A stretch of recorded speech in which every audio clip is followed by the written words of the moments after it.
Hi வணக்கம் welcome Rosha back to real subscriber real life இன்சிடென்ட்ல இன்னைக்கு நாம ஒரு செலிபிரிட்டியோட ரியல் லைஃப்ல நடந்த ஒரு உண்மை சம்பவத்தை பத்தி தான் பார்க்க போறோம். ஸோ டைம் வேஸ்ட் பண்ணாம இந்த மாதிரி சம்பவம் உங்க லைஃப்ல நடந்திருக்கா, பேய் சம்பவம் அப்படி நடந்ததுன்னா அதை நீங்க என்கிட்ட ஷேர் பண்ணணும்னு நினைச்சீங்கன்னா டிஸ்பிளேல தெரியுற இந்த வாட்ஸ்அப் நம்பருக்கு உங்க லைஃப்ல நடந்த அந்த பேய் சம்பவத்தை ஒரு வாய்ஸ் நோட்டா எனக்கு நீங்க ஷேர் பண்ணுங்க.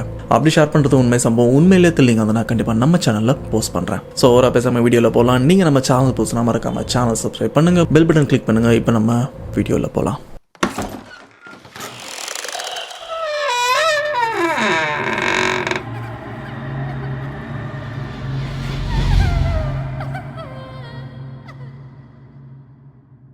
நீங்கள் பார்க்குற எந்த ஒரு விஷயத்தையுமே நம்பாத, முடிஞ்ச வரைக்கும் இந்த இடத்த விட்டு நீங்கள் கிளம்புங்க.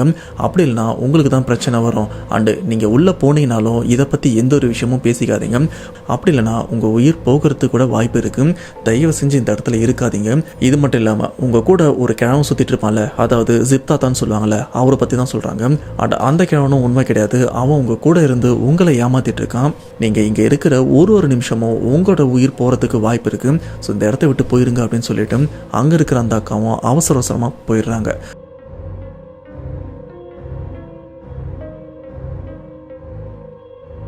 அதுக்கப்புறம் ரூமும் வந்துடுறாங்க. அன்னைக்கு நைட்டு இவங்களுக்கு டின்னரும் ரெடி பண்ணிட்டு இருக்காங்க. மஷ்ரூம் அண்ட் மேகிலாம் கலந்து ஒரு மாதிரி ஃபுட்டுலாம் ரெடி பண்ணிட்டு இருக்க. அப்படியே அருண் அண்ட் அவரோட ஃப்ரெண்டான ஆண்ட்ரியா இவங்க ரெண்டு பேருமே அந்த கிச்சன் கிட்ட தான் இருந்துட்டு இருக்காங்க. அப்போது அந்த கிச்சனுக்கு அந்த சைட்லேருந்து பார்த்தீங்கன்னா அந்த நைட்டு பார்த்த 3 உருவங்கள் அந்த பக்கமும் நின்று இங்கே வா அப்படின்னு அருண் இவரையும் கூப்பிட்டுருக்க. இதை அருண் இவரும் பார்க்குறாரு. அண்டு சைலண்டாக ஆண்ட்ரியா உனக்கு அந்த கிச்சன் கிட்ட அந்த 3 உருவம் தெரியுதா பாரு அப்படின்னு சொல்லும்போது, டே எனக்கு எதுவுமே தெரிலடா அப்படின்னு ஆண்ட்ரியா இவங்களும் சொல்கிறாங்க. இல்லடி அந்த 3 உருவமும் அந்த கிச்சனில் தான் இருந்துட்டு இருக்கு அப்படின்னு இவரும் அவர் ஃப்ரெண்டு கிட்ட சொல்லிட்டு இருக்காரு. இது மட்டும் இல்லாமல் இவரோட பாக்கெட்டில் பார்த்தீங்கன்னா இந்த பாக்கெட் பைபிள், சின்னதாக ஒரு பைபிளும் வச்சிருக்காரு. அதை தொட்டு பார்த்து கன்ஃபார்மும் பண்ணிக்கிறாரு பைபிள் பாக்கெட்டில் தான் இருக்கு அப்படின்னு. அந்த உருவம் கூப்பிடும்போது இவரும் கொஞ்சம் தைரியத்தோட கொஞ்சம் கிட்ட நெருங்கி போகிறாரு. அப்படி நெருங்கி போகும்போது அங்கே இருக்கிற அந்த உருவம் இல்லை நீ கிட்ட வராத அப்படின்னு அதுங்களும் ஒரு மாதிரி கதறவும் ஆரம்பிக்குது.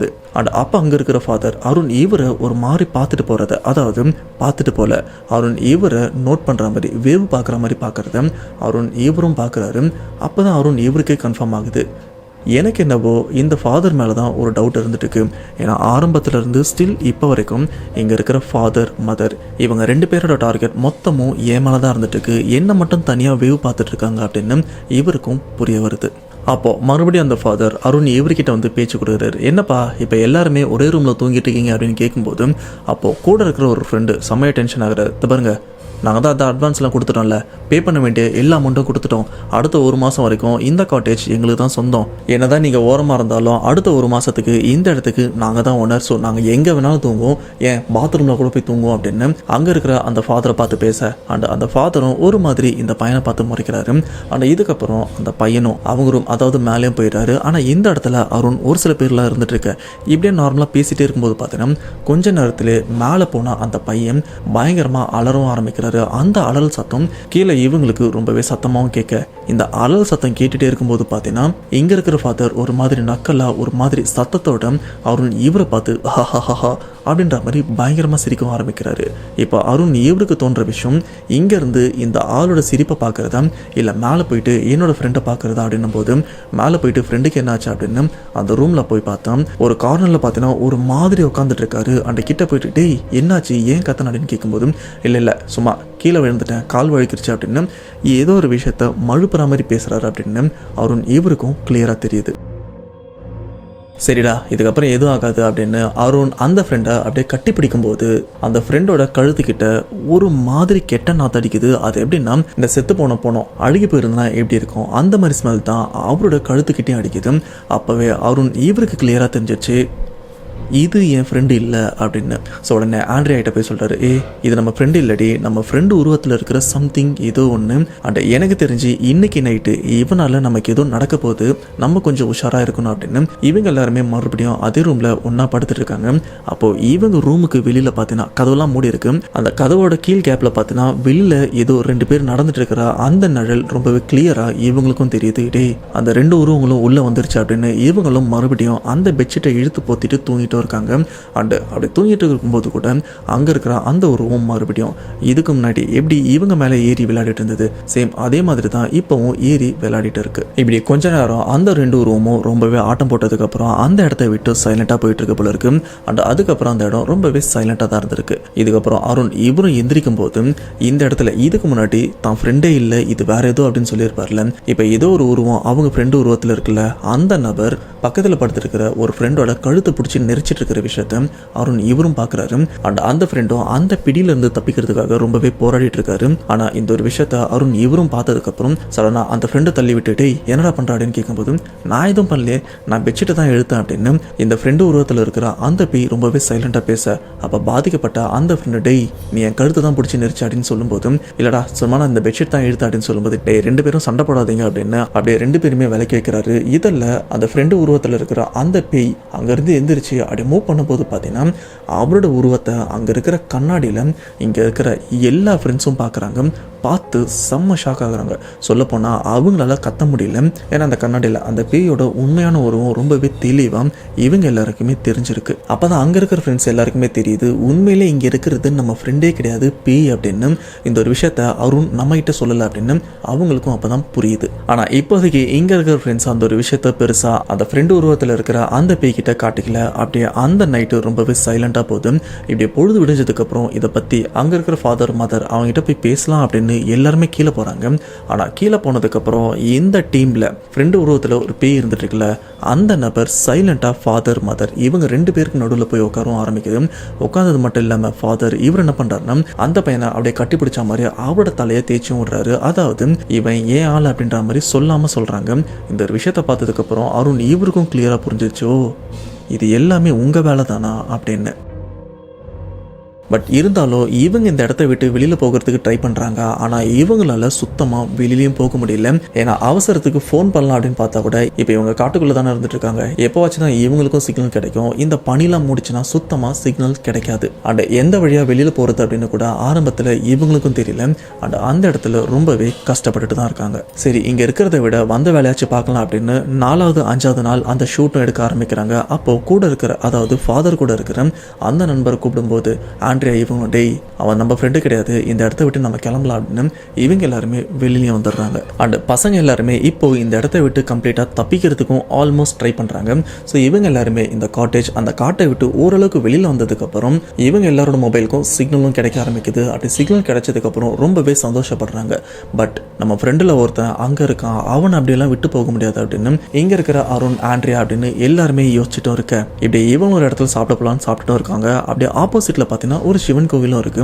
சரி இந்த கோயிலுக்கு போகலாம் அப்படின்னு எல்லாருமே அந்த கோயிலுக்கு போகிறாங்க. அப்போ அந்த கோவிலில் இருக்கிற ஒரு வயசானவர் தம்பிங்களா எல்லாரும் எந்த ஊருப்பா மெட்ராஸ்லேருந்து வரீங்களா அப்படின்னு கேட்க அப்போ அருண் அவரும் இல்லைங்க பாண்டிச்சேரி பக்கத்தில் காரைக்கால் இருக்குல்ல அங்கேருந்து தான் வரும் அப்படின்னு சொல்லும்போது சரிப்பா இந்த பக்கத்தில் இருந்து வரீங்களே எங்கே தங்கியிருக்கீங்க அப்படின்னு கேட்கும்போதும் இங்கே ஒரு காட்டேஜ் இருக்குல்ல ஐயா அங்கே தான் தங்கியிருக்கோம். காட்டேஜா எங்கப்பா சொல்கிறீங்க? அதான் ஐயா ஃபாதர் மதர்லாம் இருப்பாங்களே அவங்க பேர் கூட மெர்லின் ஜான் அப்படின்னு சொல்லும்போது இங்கே இருக்கிற இந்த பெரியவர் செம்மையாக ஷாக் ஆகுறாங்க. எது அங்கேயா தங்கியிருந்தீங்க அப்படின்னு ரொம்பவே ஷாக் ஆகுறாரு. அட பாவீங்களா இன்னாரும் நீங்கள் செத்துருக்கணுமே அப்படின்னு அந்த பெரியவரும் சொல்ல இங்கே இருக்கணும் என்னங்க சொல்கிறீங்க புரியுறபடி சொல்லுங்க அப்படின்னு ரொம்பவே ஷாக்கிங்கோட அவர்கிட்ட சொல்ல இல்லைப்பா இப்போதைக்கு நான் அதை பற்றி நான் உங்ககிட்ட சொல்கிறதா இல்லை. அண்டு நீங்கள் 13 பேருன்னு சொன்னீங்களே இந்த இடத்துல 12 பேர் தான் இருக்கீங்க உன்னுடைய இன்னொரு ஃப்ரெண்டு எங்கே அப்படின்னு கேட்கும்போது இல்லைங்க அந்த காட்டேஜில் நாங்கள் 3 உருவத்தையும் பார்த்தோம். ஃபஸ்ட்டு உருவம் ஜன்னல் கிட்ட பார்த்தோம். அண்ட் 2வது உருவம் எங்கள் ரூமில் வந்து 3 உருவமும் எங்களை ஒரு மாதிரி பாடாப்படுத்திருச்சு. அதில் ஒரு உருவம் தான் எங்கள் ஃப்ரெண்டு உடம்புலையும் இருந்துருக்கு அப்படின்னு சொல்லும்போது கவலைப்படாதீங்கப்பா உன் ஃப்ரெண்டுக்கு எதுவுமே ஆகாது. அண்டு இப்போ அங்கே இருக்கிற உண்மையை பற்றி உங்ககிட்ட நான் சொன்னேன்னா கண்டிப்பாக நீங்கள் பயப்படுவீங்க. ஒன்றும் இல்லை இப்போ நான் சொல்கிற விஷயத்த மட்டும் நீங்கள் அங்கே போய் பண்ணுங்கள். இது மட்டும் இல்லாமல் உங்களுக்கு இந்த மாதிரி விஷயம்லாம் தெரிஞ்சிருச்சு அப்படின்னு அடுத்த 2 நாள் வரைக்கும் நீங்கள் அங்கே ஸ்டே பண்ணி தான் ஆகணும். அப்போ தான் உங்கள் ஃப்ரெண்டை காப்பாற்ற முடியும். அந்த 2 நாள் வரைக்கும் உங்களுக்கு இந்த உண்மை தெரிஞ்சிருக்கு அப்படின்ற ஒரு விஷயத்த வந்து அங்கே இருக்கிற ஃபாதர் நன் இவங்ககிட்ட எதுவுமே சொல்லிக்காதீங்க அப்படின்னு இவங்ககிட்ட எதுவுமே காட்டிக்காமல் இருங்க அப்படின்ற ஒரு விஷயத்த மட்டும் சொல்லிட்டு இந்த பெரியவர் சொல்ல வந்த அந்த ஒரு விஷயத்தையும் அதாவது அங்கே பண்ண வேண்டிய விஷயத்தையும் சொல்கிறாரு. அண்ட் இது மட்டும் இல்லாமல் ஒரு சில மந்திரிச்ச பொருளை பசங்கிட்டையும் கொடுக்குறாங்க. அண்ட் எல்லாருடைய நெத்திலையும் திருநீர் குங்குமம் அப்படின்னு வச்சும் அனுப்புகிறாங்க. இதுக்கப்புறம் பசங்க எல்லாருமே இப்போ அவங்க ஃப்ரெண்டை காப்பாற்றுறதுக்காக அந்த காட்டேஜுக்கும் போகிறாங்க. இப்படி காட்டேஜ் உள்ள என்ட்ரு ஆகும்போதே பார்த்தீங்கன்னா அங்கே இருக்கிற ஃபாதராக இருக்கட்டும் நான் இவங்க 2 பேருமே வெளியிலையும் வராங்க. அண்ட் வெளியில் வந்து ஒரு நிமிஷம் இருங்க நீங்கள் இந்த கேட்டப்லலாம் உள்ளே வரக்கூடாது, அண்ட் இங்கே நாங்கள் கிறிஸ்டியானிட்டியை சேர்ந்தவங்க, இந்த இடத்துல நீங்கள் பொட்டுலாம் வச்சுட்டு வரீங்க, இங்கே அது மாதிரிலாம் வரக்கூடாது அப்படின்னு சொல்ல, பட் அருண் இங்கே வரும், இங்கே பாருங்க இந்த இடத்துல நாங்கள் தங்கறதுக்கு வந்திருக்கோம், காசு கொடுத்துருக்கோம், அண்ட் நீங்கள் கிறிஸ்டின் சொல்கிறீங்க, இந்த இடத்துல கிறிஸ்டியானிட்டி சம்மந்தப்பட்ட ஒரு பொருள் கூட இல்லை, நீங்கள் கிறிஸ்டின்னு நாங்கள் எப்படி நம்புறது? இது மட்டும் இல்லாமல் நானும் கிறிஸ்டின் தான், இந்த இடத்துல இந்த மத சம்மந்தப்பட்ட இந்த விஷயம்லாம் வேண்டாம், இது எங்களுக்கு பிடிச்சிருக்கு அப்படின்னு தான் நாங்கள் வச்சுட்டு வந்தோம் அப்படின்னு சொல்லி அருண் இவரும் ஆர்கியூ பண்ணுறாரு. அண்ட் இதுக்கப்புறம் எல்லாருமே அவங்க ரூமுக்கும் போகிறாங்க. அப்போது இந்த டீமில் ஒருத்தர் மட்டும் இந்த இடத்துல ஸ்டே பண்ணியிருப்பார்ல, அந்த ஃப்ரெண்டு உருவத்தில் இருக்கிற பேய், அந்த ஃப்ரெண்டு ஒரு ரூமில் உட்காந்து ஏதோ தியானம் பண்ணுற மாதிரி, சொல்ல போனால் மந்திர வார்த்தைகள் ஏதோ சொல்கிற மாதிரி ஏதோ ஒரு மாதிரி உட்காந்து பெணாத்திட்டும் இருக்காரு. இந்த ஒரு விஷயத்த இங்கே இருக்கிற எல்லாருமே பார்க்குறாங்க. அந்த பக்கத்தில் பசங்களாம் வந்து டேய் என்னடா பண்ணுற அப்படின்னு கேட்கும்போது என்ன தொந்தரவு பண்ணாதீங்க அப்படின்னு சொல்ல, மறுபடியும் அந்த ஃப்ரெண்டு அந்த மந்திர வார்த்தைகள்லாம் உச்சரிச்சுட்டு இருக்கும்போது கூட இருக்கிற ஃப்ரெண்ட்ஸ் எல்லாருமே விளையாட்டாக கிண்டல் பண்ணியிருக்காங்க போல இருக்கு.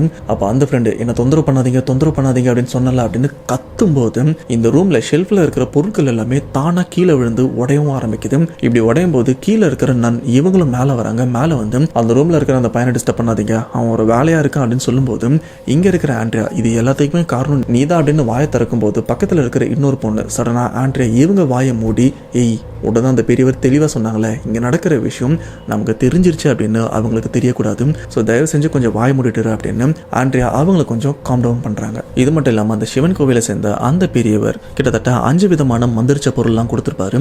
இது எல்லாத்தையுமே அந்த இடத்துல நீங்கள் கிழக்கு மேற்கு அப்படின்னு அண்ட் இந்த இடத்துல ஒரு சில பொருள்லாம் வச்சுட்டு வாங்க அப்படின்னு சொன்னதுக்கப்புறம் இவங்களும் அந்த டைரக்ஷன்லாம் பார்க்குறாங்க. அந்த பாத்ரூம் ஹால் அப்படின்னு நிறைய இடத்துல அந்த பொருளை ஒழிச்சு வச்சுட்டு வராங்க. அப்படி ஒழிச்சு வைக்கிற அந்த ஒரு கேப்பில் பார்த்தீங்கன்னா இந்த பையனும் சரி அந்த இடத்துல இருக்கிற நன் ஃபாதர் இவங்களை ஆளை காணும். இப்படி இந்த மந்திரிச்ச பொருள்லாம் வச்சதுக்கப்புறம் அந்த இடத்துல ஃபாதர் நன் இது மட்டும் இல்லாமல் அந்த ஃப்ரெண்டு இவங்க 3 பேருமே ஆளை காணும். இந்த பர்டிகுலர் டைமில் பார்த்தீங்கன்னா இதுக்கு முன்னாடி ஒரு அக்கா இவங்ககிட்ட வந்து இந்த இடத்த விட்டு காலி பண்ணுறங்கப்பா இப்போவே போயிருங்கன்னு சொல்லுவாங்கல்ல, சேம் அந்த அக்கா திரும்ப ரிட்டன் இந்த இடத்துக்கும் வராங்க. அப்படி வந்தது மட்டும் இல்லாமல் அந்த அக்கா இந்த இடத்துல என்ன பிரச்சனை அப்படின்னு அதாவது இந்த இடத்தோட பேக் ஸ்டோரியை ரொம்பவே தெளிவாக சொல்கிறாங்க. அதுக்கப்புறம் இந்த ஏஞ்சல் என்ற சிஸ்டர் மட்டும் உள்ள வந்தாங்க. நான் சொன்ன ஒரு நாள் கண்ணாடி செய்கை கட்டாங்க, அவங்க உள்ள வந்துட்டாங்க. உள்ள வந்து இப்போ நான் உங்ககிட்ட சொல்றேன் இந்த மதரும் ஃபாதரும் மனுஷங்களே கிடையாது, இதுக்கெல்லாம் இறந்து போய் பல வருஷம் ஆகுது, அதனால தான் உங்ககிட்ட வந்துருமே சொன்னேன், இந்த வீடு ஒரு பாலடைஞ்ச பங்களா அப்படின்னு சொல்லும் போது அப்புறம் எப்படி நாங்கள் வரும்போது ஒரு ஜிப்லைன் அந்த தாத்தா தான் எங்களை அழைச்சிட்டு வந்தாரு அப்படின்னு சொல்லும்போது அந்த மனுஷன் வேறு யாரும் கிடையாது, இந்த மதரை பெற்றதே அந்த ஃபாதர் அந்த இந்த ஜிப்லைன் தாத்தா தான், இதுங்க 3 வந்து அந்நிய கிறிஸ்தவர் அந்த மாதிரி இதெல்லாம் சொல்லுவாங்கல்ல, RRR சொல்லுவாங்க உங்களுக்கு தெரியுமா தியாகராஜர், இந்த RRR சொல்லுவாங்க. அதாவது அந்நிய கிறிஸ்தவர்னா இவங்க என்ன சொல்ல வராங்கன்னா ஆன்டி கிறிஸ்ட தான் அப்படி சொல்கிறாங்க. அதாவது கிறிஸ்டியன் வேறு ஆன்டி கிறிஸ்ட வேறு. கிறிஸ்டியன் அப்படின்றவங்க வந்து இந்த கடவுள் நம்பிக்கை இருக்கிறவங்க, ஆனால் ஆன்டி கிறிஸ்ட அப்படின்றவங்க இந்த சாத்தானை வழிபடுறவங்க. இந்த 666 பேஸ் பண்ணி நம்ம சேனலில் நிறைய வீடியோ போஸ்ட் பண்ணியிருப்போம். அதாவது அந்த 666 அப்படின்றது சாத்தானுடைய குறியீடு. சொல்லப்போனால் சாத்தானை வழிபடுற குடும்பம் நம்ம சென்னையில் கூட ஒரு சிலர் சாத்தானை வழிபடுற குடும்பம் நம்ம சென்னையிலே ஒரு சில குடும்பங்கள் இருக்கிறதா நானும் கேள்விப்பட்டிருக்கேன். அதை பற்றி நான் தனி வீடியோவில் எக்ஸ்பிளைன் பண்ணுறேன். அந்த சைவ நல்லா இருப்பாங்களா ஒரு கிறிஸ்டின், அந்த மாதிரி அந்நிய கிறிஸ்டின் இவங்க வந்து சபிக்கப்பட்டவங்க, பல மக்களோட வைத்தியச்சலாலே இவங்க எரிஞ்சு செத்தவங்க. ஒரு சில பேர் வந்து எப்படி சொல்றது, இந்த மதர் இந்த ஃபாதரோட தொல்லைங்க தாங்க முடியாம இந்த மதர் இந்த ஃபாதர் இவங்க வந்து நிறைய கேவலமான விஷயங்கள்லாம் செஞ்சுட்டு இருந்தாங்களோ. அந்த ஒரு எப்படி சொல்றது, செய்யக்கூடாத பாவத்தெல்லாம் செஞ்சு மக்களோட உயிரெல்லாம், அதாவது ஒரு வெளியிலேருந்து ஒரு குழந்தைங்க வயசானவங்க இவங்களெல்லாம் அழைச்சிட்டு வந்து அந்த அவங்களோட ரத்தம் அந்த நட்சத்திரம் அதெல்லாம் வந்து பறிக்கணும், அவங்களோட நல்ல சக்தியெல்லாம் வந்து கெட்ட சக்தி ஆக்கணும்னு சொல்லி இவங்க வந்து பலிகாடு கொடுக்குற ஒரு வேலையை இவங்க வந்து ரிச்சுவல் மாதிரி பண்ணிட்டு இருப்பாங்க. இதெல்லாம் அவங்க பண்ணிட்டு இருக்கும்போது சமயத்திலே பார்த்தீங்கன்னா இந்த மதர் ஃபாதர் வந்துட்டு அந்த காலத்தில் வந்து இவங்க வீட்டுக்கு ஏற்ற வந்து தலைவெட்டி கோயில்ன்ற ஒரு ஃபேமஸான, இது வந்து இப்பயும் அந்த ஊட்டியில் உள்ளவங்க கொடைக்கானல் அவங்கள்ட்டலாம் கேட்டால் கூட சொல்லுவாங்க தலைவெட்டி கோயில் அப்படி சொல்லும். அப்படி அந்த ஊட்டிக்காரங்க நீங்கள் கேட்டு பாருங்க, அந்த தலைவெட்டி கோயில் அப்படின்னு கேட்டாலே ஒரு மாதிரி ஷாக் ஆவாங்க. அந்த மாதிரிலாம் பலிகாடு எல்லாம் பண்ணுற வேலையெல்லாம் கரெக்டாக பண்ணிட்டு இருந்தாங்க. இது வந்துட்டு அந்த மதருக்கு வந்து தொல்லையாக இருந்துச்சுன்னு சொல்லி இந்த மதரோட புருஷன் இருக்கார்ல அந்த ஃபாதர், அவர் வந்துட்டு என்னோட நீங்கள் அதிக சக்திகளாகி எல்லாத்தையும் வந்து ஆளலாம் நினச்சிட்டு இருக்கீங்க, அது ஒருபோதும் நடக்காதுன்னு சொல்லி இந்த ஃபாதரை வந்து அப்படியே இப்போ எப்படி சொல்றது, ஏதோ ஒரு மந்திரத்தை இவருக்கு ஏவி விட்டு, அப்போலாம் இவங்க 2 பேருமே மனுஷங்களாக தானே இருந்திருக்காங்க, எதை ஏவி விட்டுட்டு இந்த ஊரில் உள்ள அக்கிரமத்தெல்லாம் நீங்கள் தான் அக்கிரமெல்லாம் நீங்கள் தான் பண்ணிட்டு இருக்கீங்க, இது எதுவுமே வந்து நல்லதுக்கு இல்லை அப்படின்னு வந்து கண்டி வான் பண்ணிட்டு இருக்கும்போது மதர் ஃபாதர்லாம் ரொம்ப கேவலம் அப்படி ஒரு மாதிரி எப்படி சொல்றது பேய் சிரிப்பு அப்படி சிரிச்சுக்கிட்டே வந்துட்டு ஒன்னாலலாம் எங்களை எதுவும் பண்ண முடியாது, இதெல்லாம் சும்மா ஆரம்பம் தான், இன்னும் ஒரு 2-3 நாள் தான், எனக்கு எந்த நட்சத்திரம் நல்லா ராசியாக இருக்கும் அவங்க கூட இருந்து பலிகாடு கொடுத்து என் சக்தி நம்ம பல மடங்கு ஏற்றி அதுக்கப்புறம் நான் யாருன்றதை இருக்கிற மொத்த பூலகத்துக்கு நான் காமிக்க போகிறேன், இந்த ஊர்க்காரங்க மக்களுக்குலாம் காமிக்க போகிறேன் இந்த காட்டு சக்தி அப்படின்னு சொல்லும் போது இவங்க இதோட பண்ண சும்மா விடக்கூடாதுன்னு சொல்லிட்டு அந்த ஊர்க்காரங்க அந்த காட்டில் உள்ளவங்க என்ன பண்ணிருக்காங்க, கொடைக்கானல் இருக்கிறவங்க எல்லாருமே அந்த கையில் அந்த நெருப்பு தீப்பந்தத்தை எடுத்துகிட்டு போயிட்டு அந்த வீடியும் கொடுத்து விட்டு அந்த ஃபாதரையும் மதரையும் வந்து கட்டி போட்டு ஃபுல்லாக வந்துட்டு எப்படி சொல்கிறது அந்த மண்ணெண்ணெய் இருக்குல்ல, மண்ணெண்ணையா கெரோசின் அதை எடுத்து ஊற்றி அவங்களெல்லாம் கொளுத்து விட்டு ஏரியா சாவடிச்சிட்டாங்க. இதெல்லாம் பார்த்துட்டு இருந்தது யாருன்னு கேட்டிங்கன்னா இந்த ஜிப்லைன் இந்த தாத்தா தான். ஓகேவா, இந்த தாத்தா தான் அந்த மதரோட அம்மா. இப்படி இந்த எரிக்கிற விஷயம் எல்லாத்தையுமே இந்த ஜித்தாத்தா இவரு லைவாக பார்த்துருக்காரு. பார்த்தது மட்டும் இல்லாமல் அடுத்து இவரையும் சேர்த்து கொண்டுருவாங்க அப்படின்னு இவரும் பயந்துருக்காரு. ஸோ இதனாலே இவர் கொஞ்சம் வயசானவர், எங்கேயும் தப்பிக்க முடியாது அப்படின்றதுனால இவரே தற்கொலை பண்ணி இறந்து போயிடலாம் அப்படின்னு இந்த காட்டேஜுக்கு பின்னாடியே பார்த்தீங்கன்னா ஒரு பெரிய கிணறும் இருக்குது. அந்த கிணத்துல குதிச்சு தற்கொலை பண்ணி இறந்தும் போயிட்டு இருக்காரு. இப்படி நடந்த எல்லா விஷயத்தையுமே அந்த அக்கா இவங்ககிட்டயும் சொல்கிறாங்க.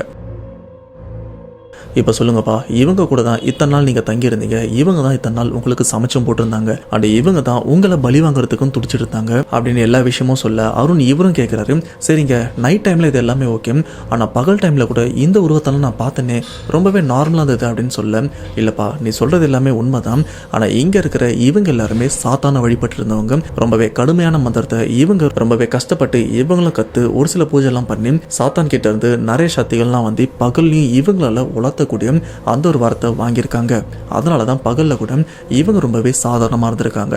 இது மட்டும் இல்லாமல் இந்த காட்டுக்குள்ளே நிறைய பேர் விறகு வெட்டுறதுக்காகவும் வருவாங்க. அப்படி விறகு வெட்டுற ஆளுங்களில் ஒரு சில பேரை கூட இவங்க பலி வாங்குவாங்க. ஏன்னா இப்போ வரைக்கும் இவங்க ரொம்பவே கோவத்தோடு இருந்துருக்காங்க அப்படின்னு எல்லா விஷயமும் இந்த அக்கா புட்டு வச்சுட்டு இருக்காங்க. சரிக்கா, நைட் டைமில் ஒரு 3 ஊரும் எங்களை வந்து பயமுறுத்துச்சு, அது யாருன்னு கேட்டீங்கன்னா அது வேற யாரும் இல்லைப்பா, நைட் டைமில் இங்கே இருக்கிற ஜிப்தாத்தாவாக இருக்கட்டும், ஃபாதராக இருக்கட்டும், கூட இருக்கிற மதர், இவங்க 3 பேரும் தான் பேயா உங்களையும் தொல்லை பண்ணிட்டு இருக்காங்க. அண்ட் மோஸ்டா நீங்க நைட் டைம்ல இங்க இருக்கிற இவங்க யாரையுமே பார்த்துருக்க மாட்டீங்க.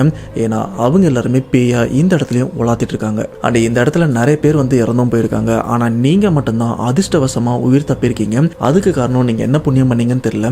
அந்த புண்ணியம் தான் உங்களை இங்க இருக்கிற சிவன் கோவில் அனுப்பி அண்ட் அங்க இருக்கிற இந்த பெரியவர் ஒரு சில மந்திரிச்ச பொருள்லாம் உங்ககிட்ட கொடுத்து இப்போ ஓரளவுக்கு உங்களையும் சேவ் பண்ணியிருக்காரு. அண்ட் என்னாலையும் இந்த இடத்துல ரொம்ப நேரம் இருக்க முடியாது, நானும் இந்த இடத்த விட்டு கிளம்புறேன் அப்படின்னு அவங்களும் இந்த இடத்த விட்டு கிளம்பிடுறாங்க. இப்போ அருண் இவரோட ஃப்ரெண்ட்ல ஒருத்தர் பாதிக்கப்பட்டிருப்பார்ல, அவர் இந்த இடத்துக்கு வந்து ஒரு மாதிரி கத்தவும் ஆரம்பிக்கிறாரு, எனக்கு பைத்தியம் பிடிக்குது அப்படின்னு ஒரு மாதிரி ரத்தம் வந்து எடுக்கவும் ஆரம்பிக்க, அப்போ அருண் இவர் என்ன பண்றாருன்னா மொபைல்ல சிக்னல் இருக்கா அப்படின்னு பாக்குறாரு. இவங்க அந்த நேரம் சிக்னல் இருந்திருக்கு. உடனே அந்த கோவில்ல சிவன் கோவில்ல இருக்கிற அந்த பெரியவருக்கும் கால் பண்ணி, நீங்க சொன்ன மாதிரி எல்லா விஷயமும் பண்ணிட்டேன், நீங்க கொஞ்சம் வாங்க அப்படின்னு சொல்லும்போது, சரிப்பா நான் பொழுது சாயத்துக்குள்ள வந்துடுறேன் அப்படின்னு சொல்லிட்டு அவரும் இங்க வராரு. வந்ததுக்கு அப்புறம் இவங்களுக்கு உதவி பண்ற மாதிரி நிறைய விஷயங்களும் பண்றாரு. இப்போ இந்த இடத்துல அந்த ஃபாதர், நன் அண்ட் ஜிப்தாத்தா இந்த பேயெல்லாம் வர ஆரம்பிக்குது. இது மட்டும் இல்லாமல் இந்த இடத்த விட்டு தப்பிக்க போக சொல்லி அண்ட் இந்த இடத்தோட பின்கதை சொல்லியிருப்பாங்களா ஒரு அக்கா, அவங்களும் வராங்க. ஆனால் அந்த பெரியவர் அவங்கள பார்த்ததுக்கு அப்புறம், நீ எப்படிமா இங்க, நீயே இவங்களுக்கு உதவி பண்ண அப்படின்னு அந்த இடத்துல இவங்களும் பேச, அப்போ அங்க இருக்கிற அந்த சூனியக்காரினன் அதாவது மதர் ரொம்பவே ஆக்ரோஷமா இந்த இடத்துல கத்த ஆரம்பிக்குது, இங்க இருக்கிற யாரையுமே உங்களால காப்பாற்ற முடியாது அப்படின்னு. அண்ட் இந்த இடத்துல அருண், உன்னதான் ஃபர்ஸ்ட் நான் பலி வாங்க துடிச்சிட்டு இருந்தேன், ஏன்னா இந்த இடத்துலயே நீ மட்டும் தான் கொஞ்சம் ஸ்பெஷலானவன், சின்ன வயசுல இருந்தே உனக்கு எங்களை மாதிரி ஆளுங்களை உணரக்கூடிய சக்தி இருந்தது, ஸோ நீ இருக்கிறது எங்களுக்கு கொஞ்சம் இடைஞ்சலா இருக்கும் அப்படின்னு உன்னதான் நாங்கள் ஃபர்ஸ்ட் டார்கெட்டாக வச்சோம். ஆனால் அந்த இடத்துல உன் ஃப்ரெண்டு கொஞ்சம் பயந்ததுனால அவனை நாங்கள் மொதல் டார்கெட்டாக வச்சுட்டோம் அப்படின்ற மாதிரி அங்கே இருக்கிற நன் பேசவும் ஆரம்பிக்குது. இது மட்டும் இல்லாமல் பயந்த இவனை பொசஸ் பண்ணி அவன் மூலியமா உன்னை நான் கொள்ளலான்னு ட்ரை பண்ணேன். ஆனால் நீ உஷாராய் இந்த இடத்த விட்டு வெளியில் போய் சிவன் கோவிலில் இருக்கிற பெரியரை கூட்டு வந்து எங்களை அடக்கிறதுக்கு நீ ரெடி ஆயிட்ட. ஆனால் நீ எங்களை ஏதாச்சும் பண்ணுறதுக்குள்ள உங்கள் டீமில் இருக்கிற ஒரு 5 உயிராச்சும் நான் கண்டிப்பாக பலி வாங்குவேன் அப்படின்னு ரொம்பவே ஆக்ரோஷமாக கத்திட்டும் இருக்கு. இப்படி பேசிட்டே இருக்கும்போது அங்க இருக்கிற நன் இங்க பாதிக்கப்பட்ட ஃப்ரெண்ட் ஒருத்தர் இருக்காருல்ல, அவரை கண்ட்ரோலுக்கு எடுத்துட்டு வந்துருது. இது மட்டும் இல்லாம சாவோட வலி உனக்கு என்னன்னு தெரியுமா, யாராச்சும் ஒருத்தவங்க சாவறதா இருந்தா உடனே இறந்துருவாங்க, ஆனா எங்களை அப்படிலாம் கொள்ளல, எங்களை உயிரோட எரிச்சு ஒரு வலியோட ஒரு நரக வேதனையோட தான் எங்களை கொண்டாங்க. அந்த வலியை கண்டிப்பா இங்க இருக்கிற நிறைய பேருக்கு நான் திரும்ப கொடுப்பேன் அப்படின்னு அந்த பாதிக்கப்பட்ட அந்த ஃப்ரெண்டை போட்டு டார்ச்சர் பண்ண ஆரம்பிக்கிறாங்க. இதெல்லாம் பார்த்து அந்த பெரியவர் அந்த இடத்துல ஒரு பெரிய பாதுகாப்பு வலைய மாதிரி ரெடி பண்ணி இதுக்குள்ள எல்லாருமே வந்திருக்கு அப்படின்னு சொன்னதுக்கு அப்புறம் அந்த பேலன்ஸ் இருக்கிற பசங்க எல்லாருமே அந்த வளையத்துக்குள்ளேயும் வந்துடுறாங்க.